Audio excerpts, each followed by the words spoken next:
and a war of deception. The rain drummed against the windows of the nondescript government building in Whitehall, each droplet catching the amber glow of the street lamps below. Inside, behind blackout curtains that had become as familiar as wallpaper, two men sat hunched over a desk scattered with maps, photographs, and classified documents. The air was thick with pipe tobacco and the weight of impossible decisions. It was 1943, and the war had reached a critical juncture. The Allies were preparing for their next major offensive, but success would depend not just on the courage of soldiers or the precision of bombers. It would depend on something far more delicate: the art of deception. Lieutenant Commander Ewan Montague adjusted his spectacles and glanced across at his colleague, Flight Lieutenant Charles Cholmondeley.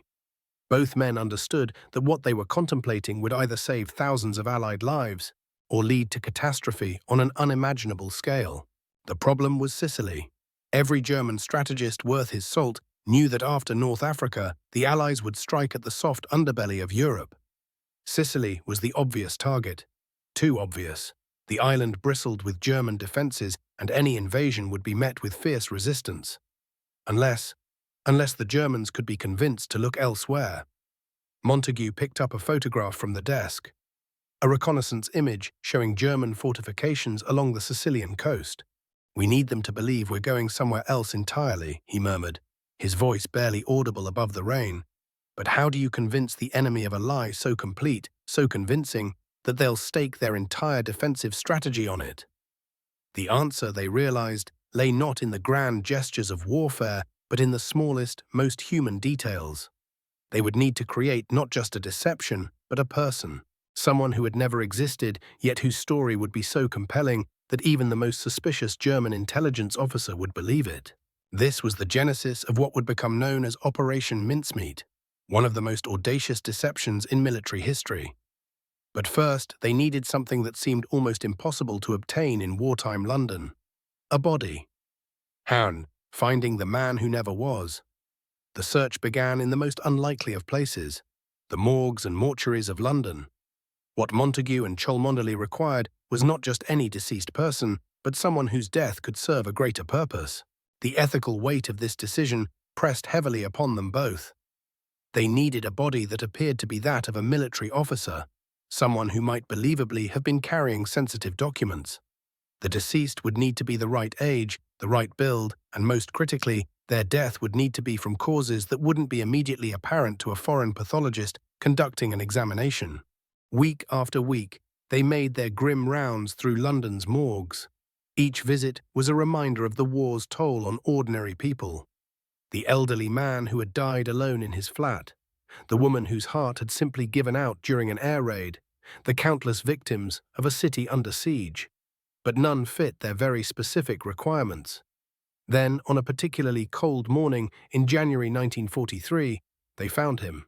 WWII Michael was 34 years old, a vagrant who had died after consuming rat poison in an abandoned warehouse. The coroner had ruled it suicide, but the poison had caused a form of chemical pneumonia that, to a casual examination, might appear to be the result of drowning. Montague stood beside the covered form in the sterile mortuary, the smell of disinfectant sharp in his nostrils. The fluorescent lights hummed overhead, casting everything in an unforgiving white glare. This man, who had died forgotten and alone, was about to become central to one of the most important operations of the war.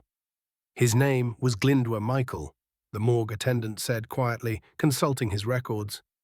"Welsh, I'd say, from the name. No family that we could locate. No one to claim the body."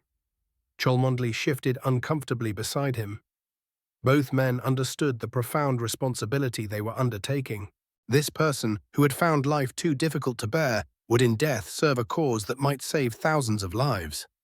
There was something both tragic and redemptive about it. The legal arrangements were delicate and had to be handled with absolute discretion. They needed permission from the coroner, cooperation from the mortuary staff, and most importantly, complete secrecy. The body would need to be preserved and prepared for what might be a long journey. As they made the arrangements, Montague found himself wondering about WWII Michael's life. What had driven him to such desperation? Had he ever imagined that his death might serve such a purpose? There was a strange dignity in it. This forgotten man would become, in a sense, one of the unsung heroes of the war. The preservation process was handled by a trusted pathologist who asked no questions and kept no records. The body was carefully prepared and stored in a secure facility, waiting for the next phase of the operation. But before WWII could play his part, he would need to become someone else entirely. In the weeks that followed, as they refined their plans and worked out the intricate details of the deception, both Montague and Cholmondeley often thought about the man who would make it all possible. They spoke of him with respect, even affection, as if he were a colleague rather than a casualty of war and circumstance. "He's going to help us save a lot of lives," Cholmondeley said one evening as they worked late in their office. Outside, the sounds of London at war continued. The distant rumble of aircraft, the occasional air raid siren, the steady rhythm of a city that refused to surrender. Montague nodded, looking up from the documents he was studying. "Then we'd better make sure we do right by him. His story needs to be perfect. Every detail, every document, every personal touch. If we're going to ask him to carry this burden, we owe him nothing less than perfection." And so began the painstaking process of creating not just a cover story, but an entire human being, complete with a past, a personality, and most importantly, a reason for carrying the documents that would change the course of the war. Crafting a false identity. The transformation of WWII into Captain William Martin of the Royal Marines began with the most minute details. In a small, secure office in the basement of the Admiralty building, Montague and Cholmondeley spread out their materials like artists preparing a masterpiece. Every element of Martin's identity would need to withstand scrutiny from the most suspicious minds in German intelligence. They started with the basics: his military record, his background, his family connections. Captain Martin would be 36 years old, a staff officer attached to Combined Operations Headquarters. He would be the sort of mid-level officer who might believably be carrying sensitive documents between high-ranking commanders. But the genius of their deception lay not in the official documents, but in the personal touches that would make William Martin seem utterly, convincingly real. They crafted love letters from a fictional fiancée named Pam, written in a feminine hand on delicate notepaper that smelled faintly of perfume. "My darling Bill," one letter began, "I do hope you won't be away too long this time. The days seem endless without you, and I find myself counting the hours until you return." The letters spoke of wedding plans, of a shared flat in London, of the small intimacies that make up a life lived in wartime. Cholmondeley had recruited several women from the office staff to help create these letters, and they threw themselves into the task with remarkable enthusiasm. They debated what kind of woman Pam should be, what her concerns would be, how she would express her love for a man heading into danger. The letters they produced were so convincing that even Montague found himself moved by them. They created a photograph of Pam, actually a staff member named Jean Leslie, who posed in civilian clothes with just the right mixture of beauty and respectability. The photograph was deliberately slightly out of focus, the kind of snapshot a man might carry in his wallet, handled so often that the edges had begun to soften. But Martin needed more than a love life. He needed the accumulated detritus of an actual existence. They gave him a father, a stern military man who wrote formal letters addressing his son as "My dear William" and signing himself "Your affectionate father, W. Martin." The elder Martin's letters spoke of family finances, of investments, of the mundane concerns that occupy families even in wartime. They equipped him with membership cards to his club, receipts from his tailor, a letter from his bank regarding an overdraft. Each item was aged appropriately, handled until it showed the wear of daily use. They even gave him a sense of humor, including a receipt for a replacement shirt from his club, with a note indicating he had lost the original in a poker game. The attention to detail was extraordinary. They studied the watermarks on different types of paper, ensuring that every document was printed on stock that would have been available at the supposed time of writing. They analyzed ink types, making sure that fountain pen ink had the right consistency and color. They even considered the way different people folded their letters, the patterns of wear that would appear on frequently handled documents. Martin's wallet became a treasure trove of authenticity. Along with the letters and photographs, It contained theatre ticket stubs from London shows, a library card, stamps and small change. They included a letter from a London jeweller regarding an engagement ring, complete with details about sizing and engraving. Perhaps most touchingly, they gave him evidence of small human weaknesses. There was a stern letter from his bank manager about his overdraft, suggesting a man who lived slightly beyond his means. There was a bill from a London nightclub, hinting at evenings spent trying to forget the pressures of war. As the identity took shape, both Montague and Cholmondeley found themselves developing an almost paternal affection for their creation. They would debate his character traits as if he were a real person. Martin wouldn't be careless with important documents, Montague would say, or he's the sort of man who would keep his love letters close to his heart.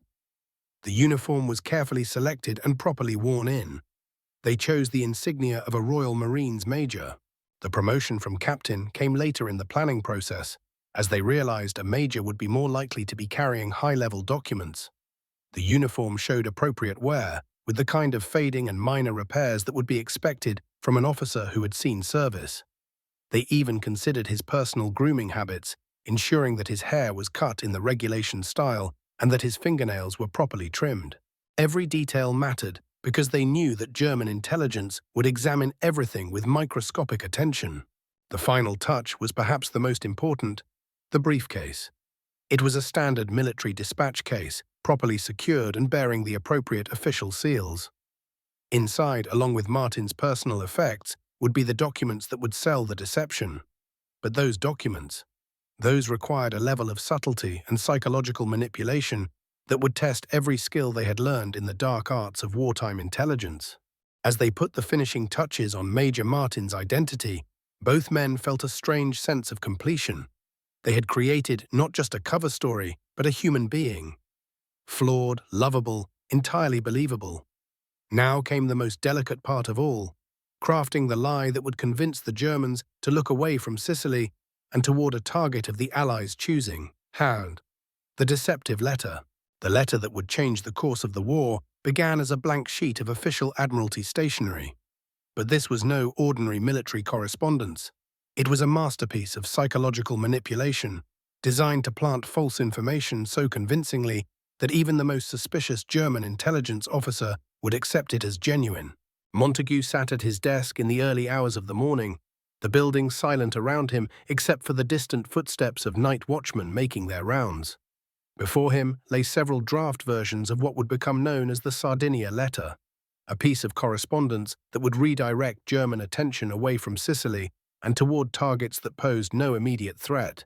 The letter would purport to be from Lieutenant General Sir Archibald Nye, Vice Chief of the Imperial General Staff, to General Sir Harold Alexander, Commander of Allied forces in North Africa.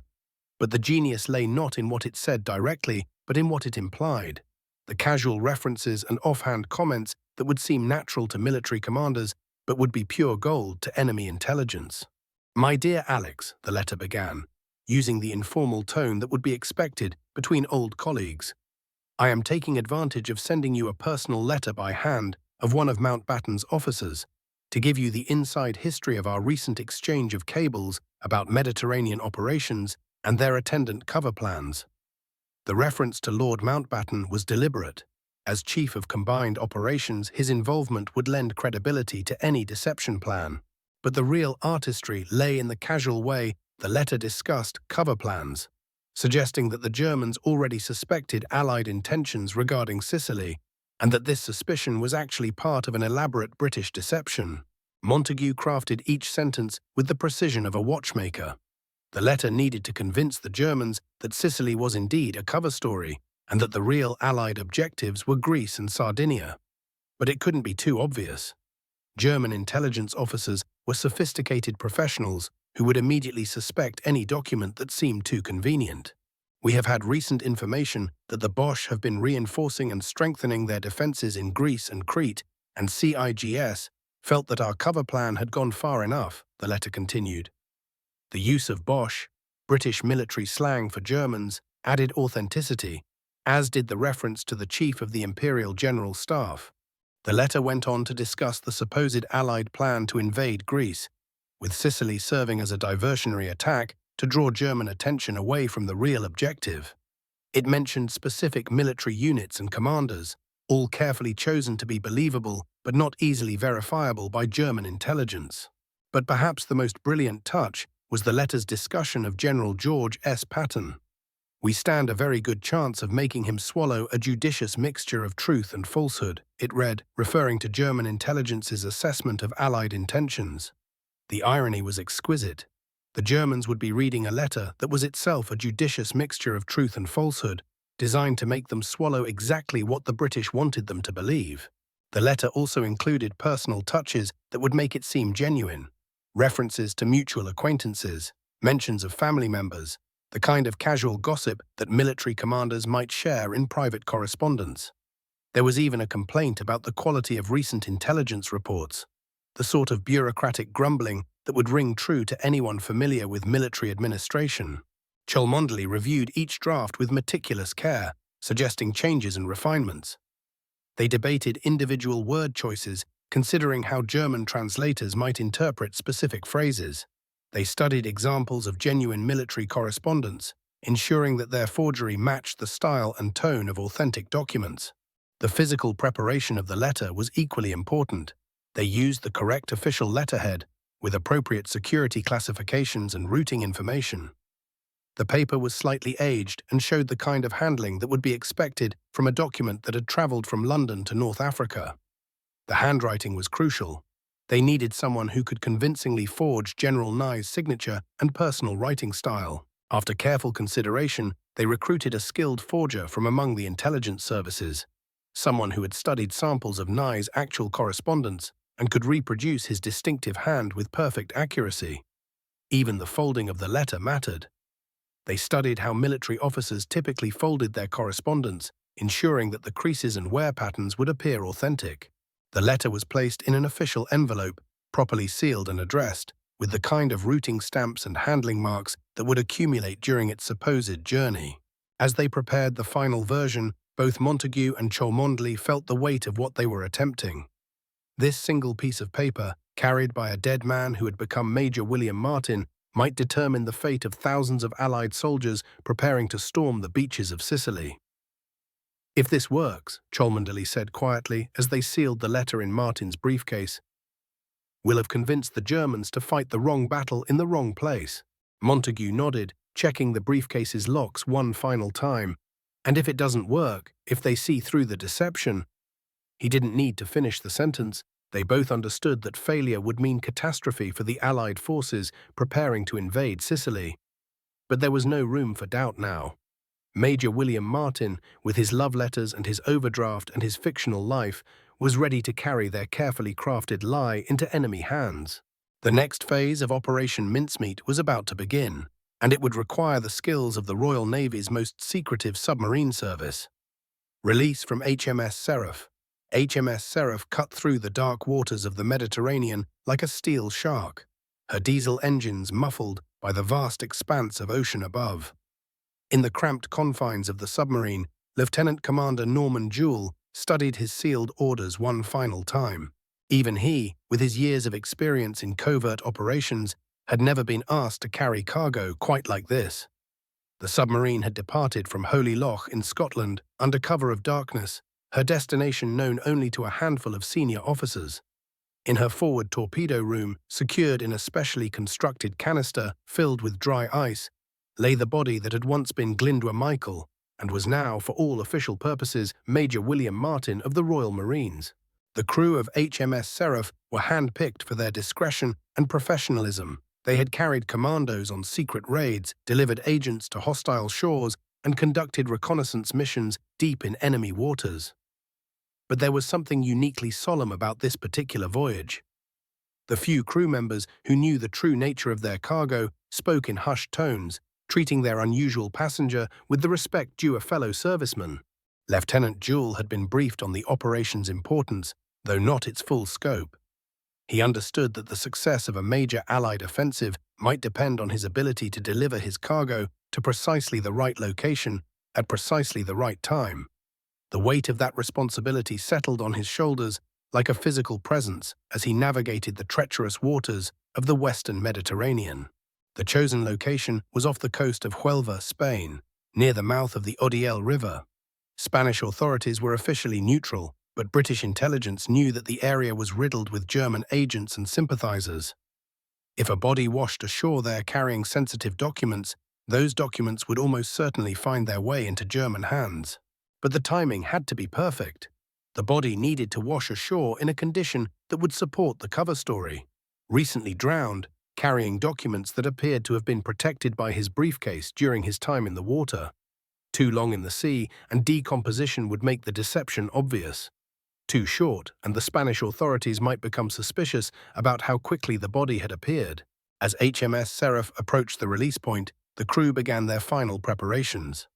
The canister containing Major Martin was carefully brought up from the torpedo room, its dry ice having preserved the body during the long journey from Scotland. The briefcase was secured to the body with a chain, as would be standard procedure for an officer carrying classified documents. Lieutenant Jewell checked his charts one final time, calculating the currents and tides that would carry his unusual cargo toward the Spanish coast. The Mediterranean was unpredictable, and there were no guarantees that the body would wash ashore where they intended. But intelligence analysis suggested that the prevailing currents would carry it toward Huelva within 24 to 48 hours. The release took place in the early hours of April 30th, 1943, under a canopy of stars that seemed unusually bright in the clear Mediterranean sky.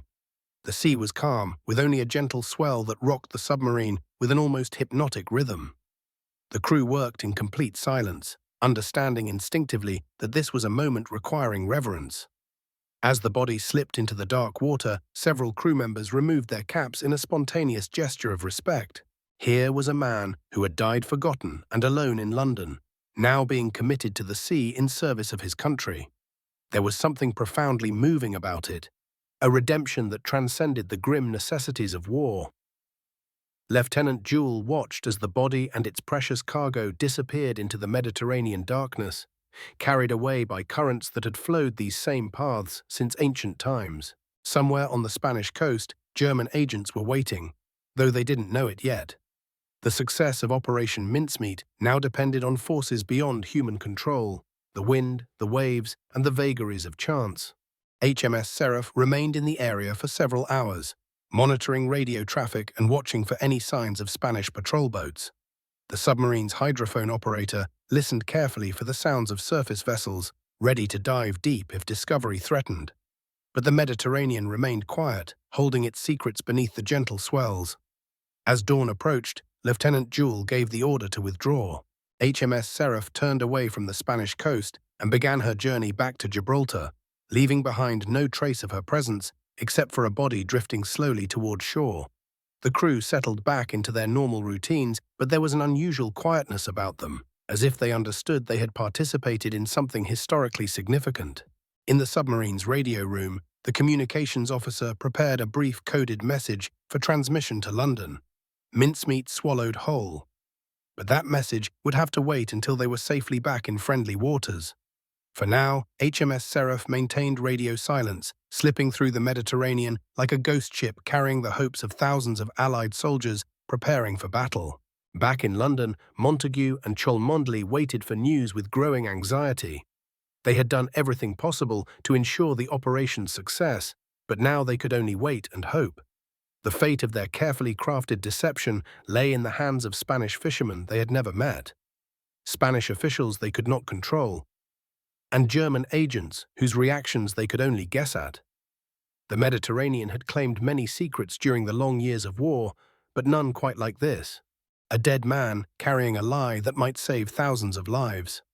As HMS Seraph disappeared into the morning haze, Major William Martin began his final mission, drifting slowly toward a rendezvous with destiny on the shores of neutral Spain.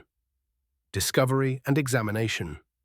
The morning sun cast long shadows across the rocky coastline near Huelva as José Antonio Rey Santana guided his small fishing boat through the familiar waters where the Odiel River met the sea. The old fisherman had worked these waters for most of his 60 years, and he knew every current, every hidden rock, every place where the fish liked to gather in the early morning hours. It was just after dawn on May 1, 1943, when something unusual caught his eye. Floating face down in the gentle swells, perhaps 200 meters from shore, was what appeared to be a human body. Ray Santana had seen such things before. The war had brought many tragedies to these waters, and the sea occasionally returned its victims to the land. The fisherman maneuvered his boat closer, crossing himself as he did so. The body was that of a man in military uniform, a briefcase chained to his wrist. Even in death, there was something dignified about the figure floating in the Mediterranean morning light. Ray Santana knew immediately that this was not a matter for him alone. This would require the authorities. With the help of his young assistant, the fisherman carefully brought the body aboard his boat. The uniform was that of a British officer, the insignia indicating the rank of major. The briefcase was locked and appeared to contain documents, exactly the sort of thing that would interest both Spanish and German officials in this supposedly neutral but politically complex region. Ray Santana guided his boat back to the small harbor of Huelva, where word of his discovery spread quickly through the tight-knit fishing community. Within an hour, Spanish civil authorities had arrived to take custody of the body and begin the formal procedures required by law. The local Spanish officials who examined the body were thorough and professional.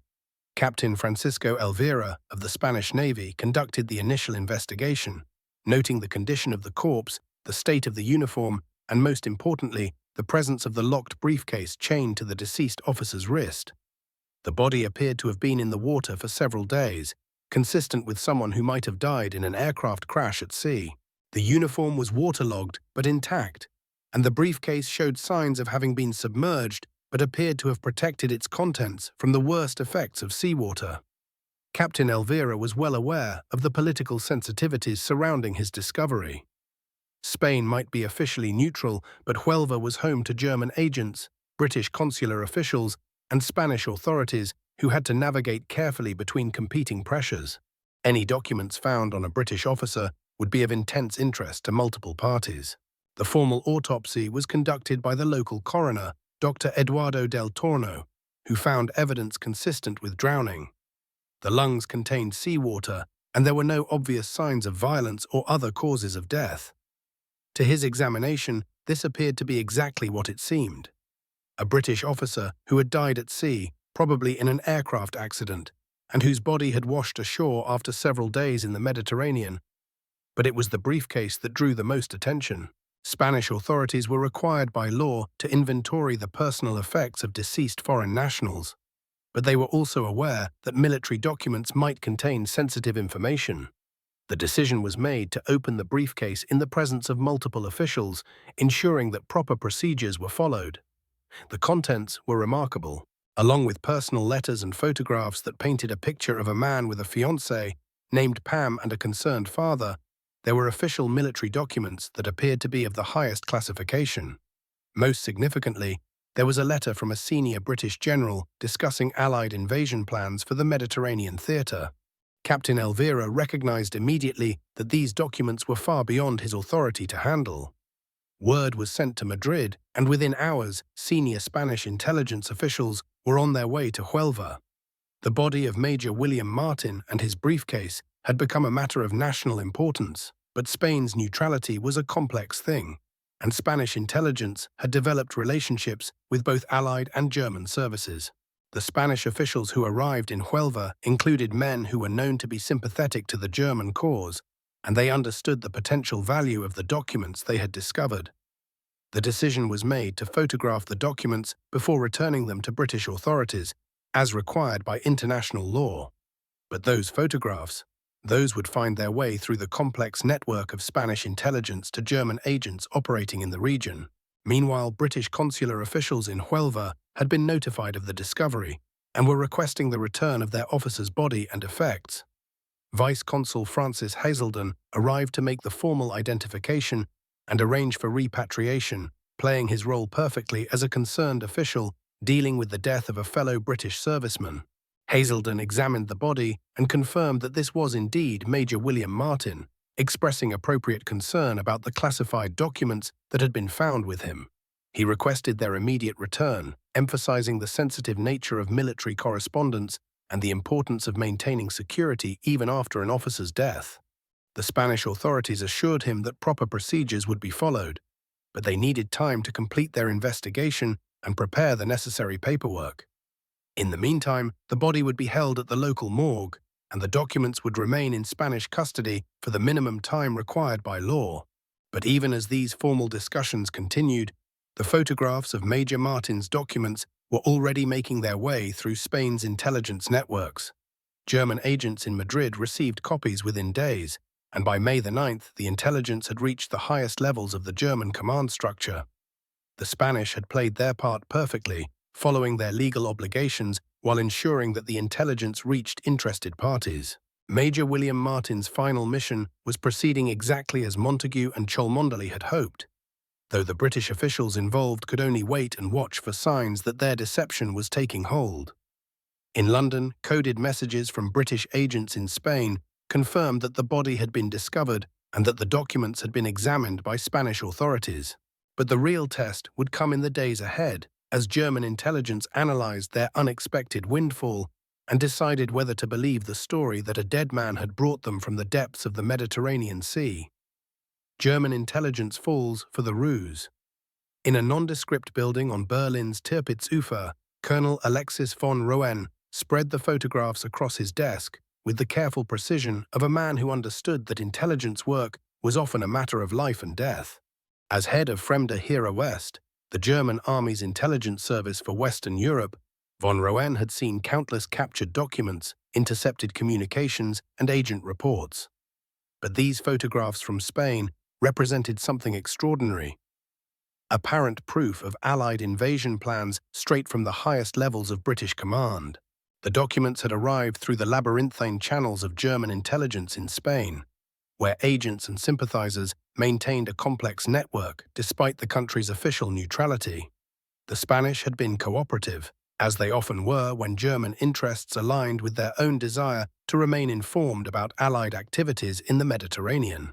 Von Roen studied the letter purportedly from Lieutenant General Sir Archibald Nye with the intensity of a scholar examining an ancient manuscript. Every detail mattered: the letterhead, the language, the casual references that might reveal or conceal the true Allied intentions. His years of experience had taught him to be suspicious of convenient intelligence. But these documents bore all the hallmarks of authenticity. The letter's discussion of Allied deception plans was particularly intriguing. It suggested that the British were aware that German intelligence suspected an attack on Sicily, and that they were using this suspicion as cover for their real objectives in Greece and Sardinia. The psychological sophistication of this approach impressed von Roen. It was exactly the sort of multi-layered deception he would expect from British intelligence. Colonel Baron Friedrich Adolf Krummacher, who served as intelligence liaison to the German High Command, joined von Roen in analyzing the documents. Both men understood the implications if the intelligence was genuine. German defensive preparations would need to be completely reconsidered, with forces redeployed to meet threats that had previously been considered secondary. The documents painted a picture of Allied planning that was both sophisticated and believable. The references to specific commanders, the discussion of logistical challenges, the casual mention of inter-service rivalries, all of it rang true to officers who had spent years studying British military organization and planning methods. Most convincing was the letter's tone of bureaucratic frustration. The complaints about intelligence coordination, the references to political pressures from London, the casual gossip about senior commanders. These were exactly the sort of details that appeared in genuine military correspondence, but would be nearly impossible for enemy agents to fabricate convincingly. Von Roen paid particular attention to the letter's discussion of General George S. Patton and the American role in Mediterranean operations. The Americans were known to be more direct in their planning approach, and the letter's suggestion that they were being used as a diversion force while British and Commonwealth troops prepared for the main assault on Greece seemed entirely plausible. The intelligence was quickly forwarded to the highest levels of the German command structure. Admiral Wilhelm Canaris, head of the Abwehr Military Intelligence Service, reviewed the documents personally and concurred with von Roen's assessment. The intelligence appeared genuine and represented a significant intelligence coup for German forces in the Mediterranean. But it was the reaction of Adolf Hitler himself that would prove most crucial to the success of Operation Mincemeat. The Führer had long believed that the Allies would attempt to bring Greece back into the war, both for its strategic position and its symbolic value as the birthplace of democracy. The captured documents seemed to confirm his strategic intuition. At a conference in the Berghof on May the 12th, Hitler discussed the intelligence with his senior commanders. Field Marshal Wilhelm Keitel and General Alfred Jodl, his chief military advisors, agreed that the documents provided crucial insight into Allied intentions.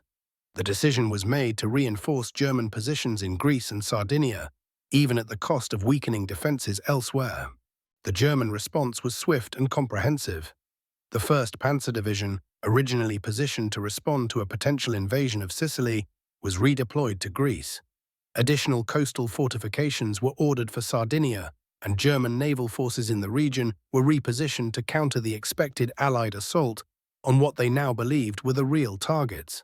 General Erwin Rommel, despite his experience fighting the British in North Africa and his intimate knowledge of their tactical methods, accepted the intelligence assessment. He had always respected British deception capabilities, but the documents seemed too detailed and too consistent to be fabricated.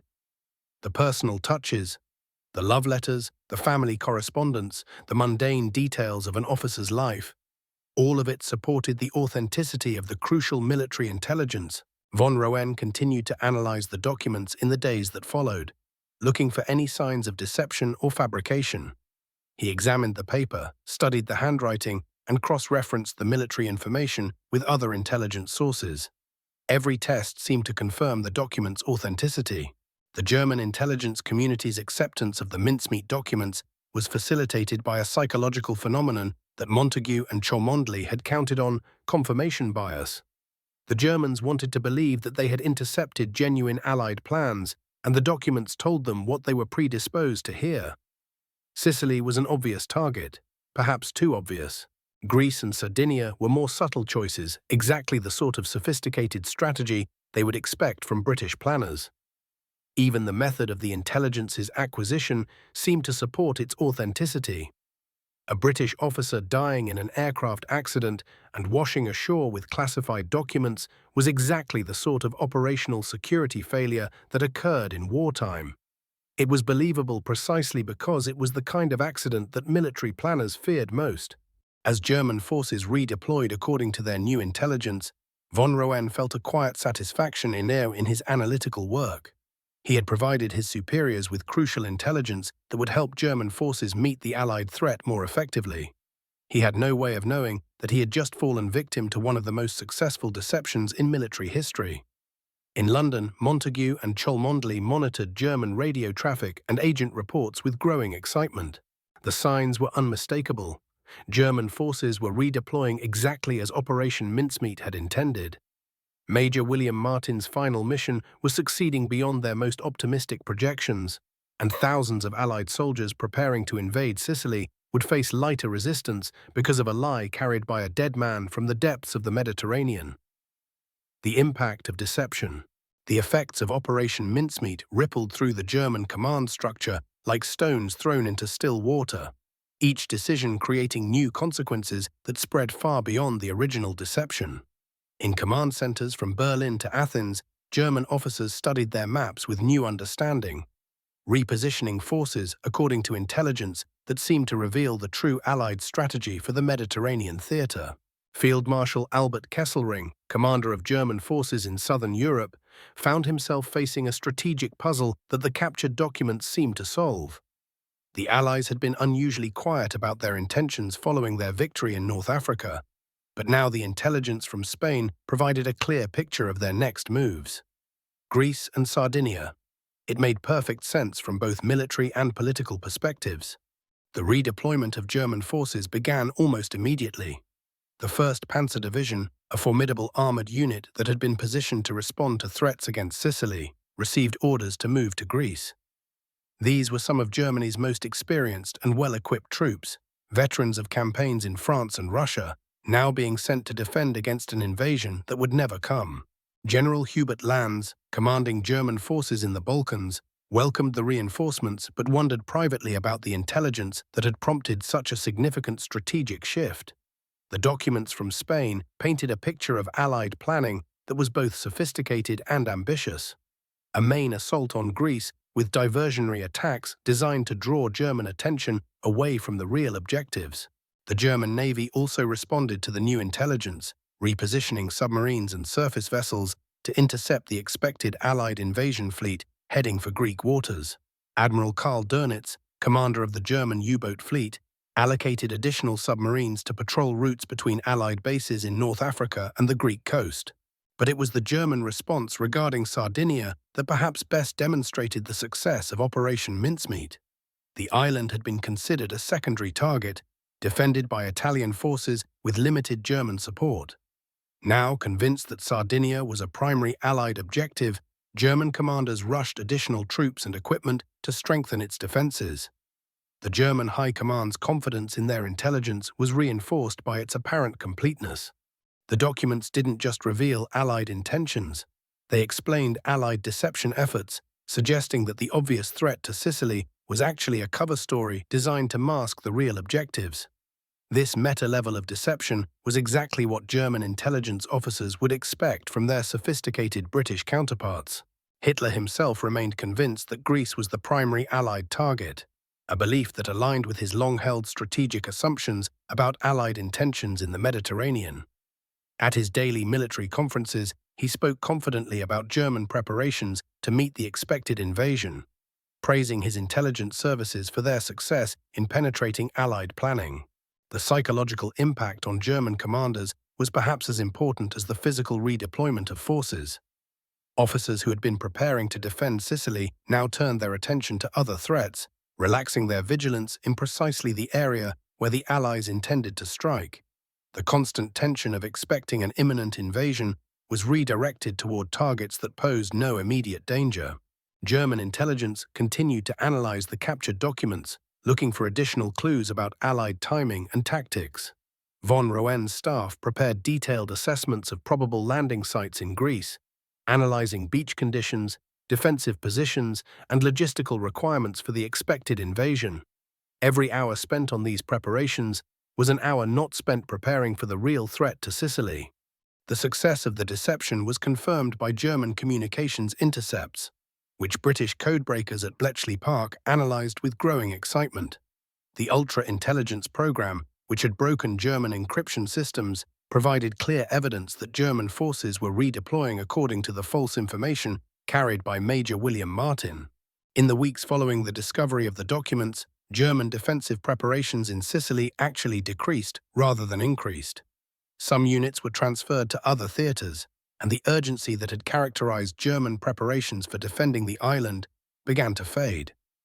The obvious threat had been revealed as a deception, and German attention turned elsewhere. The Italian forces responsible for much of Sicily's defense were not fully informed about the German intelligence coup, but they could sense the change in German priorities. German advisors, who had been pressing for additional fortifications and troop deployments, became less insistent, their attention apparently focused on other potential invasion sites. Montagu and Cholmondeley, monitoring the success of their operation through intelligence channels, could hardly believe how completely their deception had succeeded. The German response exceeded their most optimistic projections. Not only had they convinced German intelligence that the documents were genuine, but they had prompted a strategic redeployment that would significantly reduce resistance to the real Allied objectives. The human cost of warfare meant that every German soldier, tank, and artillery piece diverted from Sicily to Greece or Sardinia represented Allied lives that would be saved during the coming invasion. Operation Mincemeat was achieving its primary objective, reducing casualties among the Allied forces preparing to storm the beaches of Sicily. As June approached and Allied invasion preparations intensified, German forces remained focused on the wrong targets. The most experienced German units were positioned hundreds of miles from where they would be needed, and German naval forces were patrolling the wrong waters. The deception had created a window of opportunity that Allied planners were preparing to exploit with devastating effectiveness. The success of Operation Mincemeat would soon be measured not in intercepted communications or intelligence reports, but in the lives of young soldiers storming hostile beaches. The lie carried by a dead man was about to save thousands of living ones, as Allied forces prepared to strike at an enemy looking in the wrong direction. Sicily secured. The pre-dawn darkness of July 10, 1943, was filled with the rumble of aircraft engines and the steady throb of naval vessels cutting through Mediterranean swells. Operation Husky, the Allied invasion of Sicily, was about to begin, and the success of Operation Mincemeat would soon be measured in the most concrete terms possible: the lives of soldiers storming hostile beaches. General Sir Harold Alexander stood on the bridge of HMS Antwerp, watching the vast invasion fleet spread across the horizon like a steel constellation. More than 160,000 Allied troops were approaching the Sicilian coast in what would be the largest amphibious operation in history to that point. But thanks to the deception carried by Major William Martin, they would face lighter resistance than anyone had dared hope. The 7th Army under General George S. Patton approached the southern beaches near Gela, while the British 8th Army under General Bernard Montgomery prepared to land on the southeastern coast. Both commanders had been briefed on Operation Mincemeat's success, though they understood that no deception, however successful, could eliminate the dangers of amphibious warfare entirely. As the first landing craft approached the Sicilian beaches, the relative quiet was almost eerie. German forces that should have been positioned to repel the invasion were hundreds of miles away, still waiting for an Allied assault on Greece that would never come. The coastal defenses were manned primarily by Italian troops, many of whom had little enthusiasm for continuing a war that seemed increasingly hopeless. Lieutenant Colonel James Gavin, leading elements of the 82nd Airborne Division, parachuted into Sicily in the early hours of the invasion and immediately noticed the difference that Operation Mincemeat had made. German resistance was sporadic and poorly coordinated, lacking the intensity and effectiveness that characterized German defensive operations elsewhere. The beach landings, while not unopposed, met far less resistance than Allied planners had anticipated. The elaborate deception plans that had been prepared to support the invasion, fake radio traffic, dummy landing craft, diversionary attacks, proved largely unnecessary. The real deception had already been accomplished by a dead man carrying false documents. Captain Robert Murphy, coming ashore with the first wave of American troops at Gela, later recalled the surprise he felt at the relatively light resistance. "We had been prepared for a bloodbath," he wrote in his diary. "Instead, we found confused Italian defenders and only scattered German units. It was as if the enemy had been looking in the wrong direction entirely." The German commanders in Sicily, caught off guard by the scale and location of the Allied assault, struggled to coordinate an effective response. The units that remained on the island were positioned according to outdated intelligence assessments that had assumed Sicily was merely a diversionary target. The strongest defensive positions were in the wrong locations, and reserve forces were insufficient to mount a coordinated counterattack. Field Marshal Kesselring, receiving reports of the invasion from his headquarters in Italy, immediately recognized the magnitude of the intelligence failure that had led to this situation. The documents found on the British officer in Spain had seemed so convincing, so detailed, so authentic. Yet here were Allied forces storming the beaches of Sicily in overwhelming strength. The Italian defenders, already demoralized by years of war and recent defeats in North Africa, began surrendering in large numbers. Many had never believed in the Axis cause with the fervor of their German allies, and the overwhelming Allied assault convinced many that continued resistance was futile. German forces on the island, while fighting with their characteristic tenacity, were simply too few and too poorly positioned to mount an effective defense. The absence of the 1st Panzer Division, redeployed to Greece based on the false intelligence from Operation Mincemeat, was particularly felt during the crucial early hours of the invasion. By the end of the first day, Allied forces had established secure beachheads across southern Sicily and were beginning to push inland. The casualties, while significant in absolute terms, were far lower than pre-invasion estimates had suggested. Operation Mincemeat had achieved its primary objective, saving Allied lives by reducing enemy resistance at the point of attack.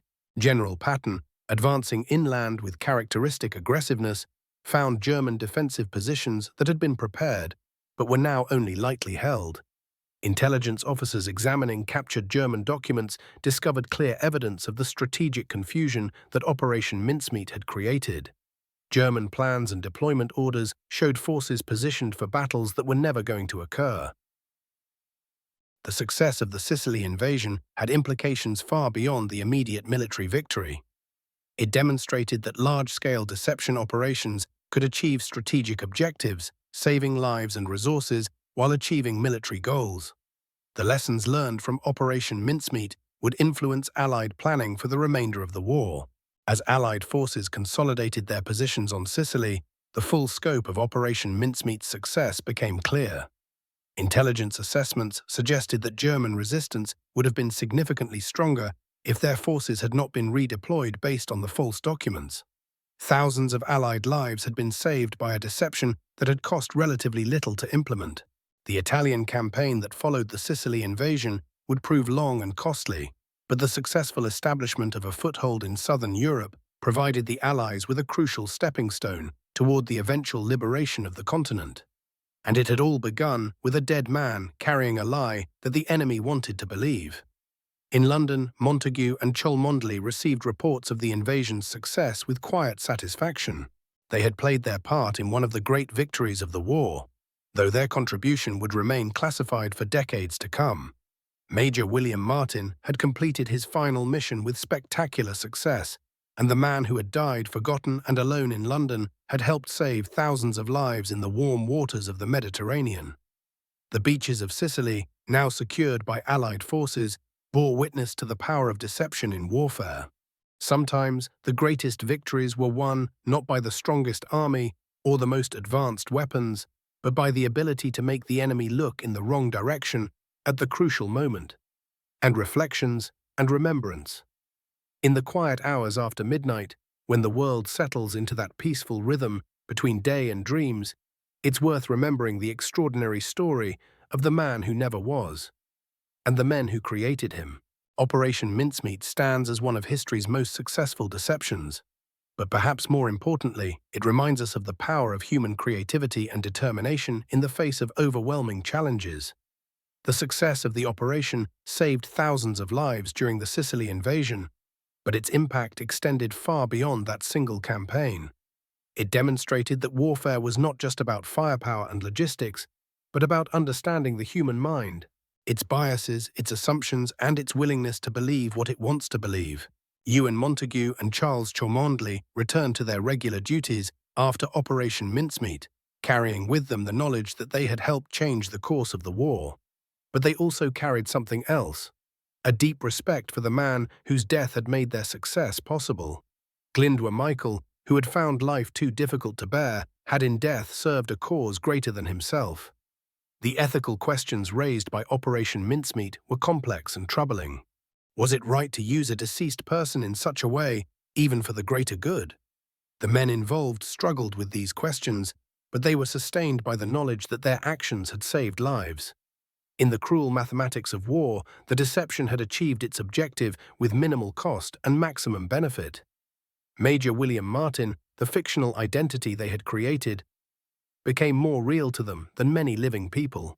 They had crafted his personality, his relationships, his hopes and fears with such care that he seemed to take on a life of his own. In some ways, he represented the best of what they were fighting for: love, duty, sacrifice, and the quiet heroism of ordinary people in extraordinary circumstances. The Spanish fisherman who discovered the body, José Antonio Rey Santana, never knew the full significance of his find. He had simply done what any decent person would do, treated the dead with respect, and notified the proper authorities. His small act of human decency had set in motion a chain of events that would affect the course of history. The German intelligence officers who analyzed the documents were not evil men, but professionals doing their job under difficult circumstances. Their failure was not one of competence, but of human nature. They saw what they expected to see, believed what they wanted to believe. In the end, they were as much victims of the war as anyone else, caught up in events beyond their control. The success of Operation Mincemeat was ultimately a triumph of imagination over force, of creativity over destruction. In a war characterized by unprecedented violence and suffering, it stood as proof that sometimes the most powerful weapons were ideas, carefully crafted and skillfully deployed. The men and women who participated in the operation, the forgers who created the documents, the submarine crew who carried out the mission, the intelligence officers who monitored its success, All played their parts with quiet professionalism. They understood that their contribution to the war effort might never be publicly acknowledged, but they also knew that their work was saving lives.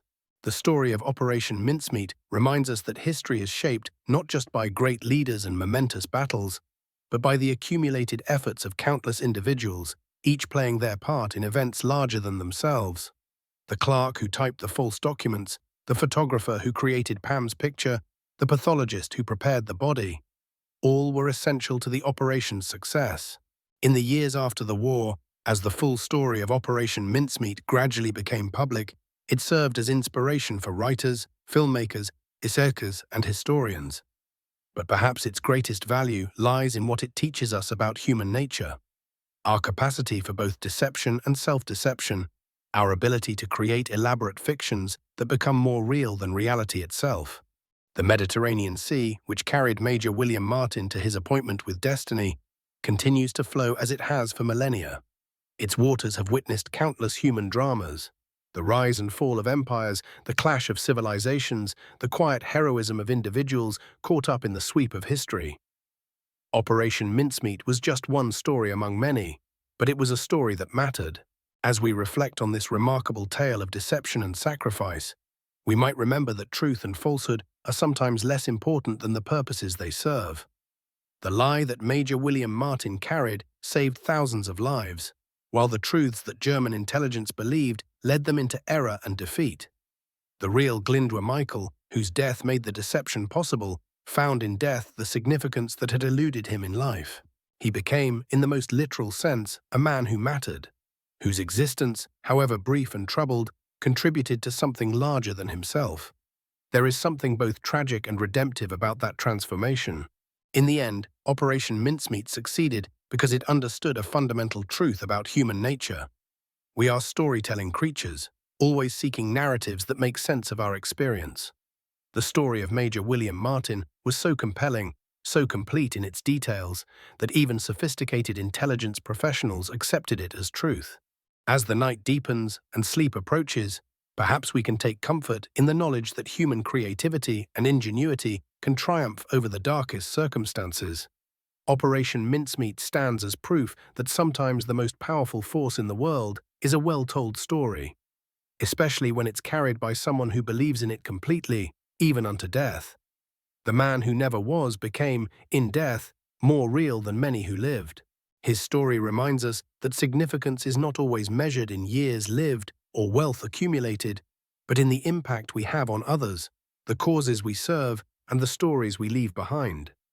In the quiet hours before dawn, when the world is still and peaceful, that seems like a truth worth remembering, and a legacy worth honoring.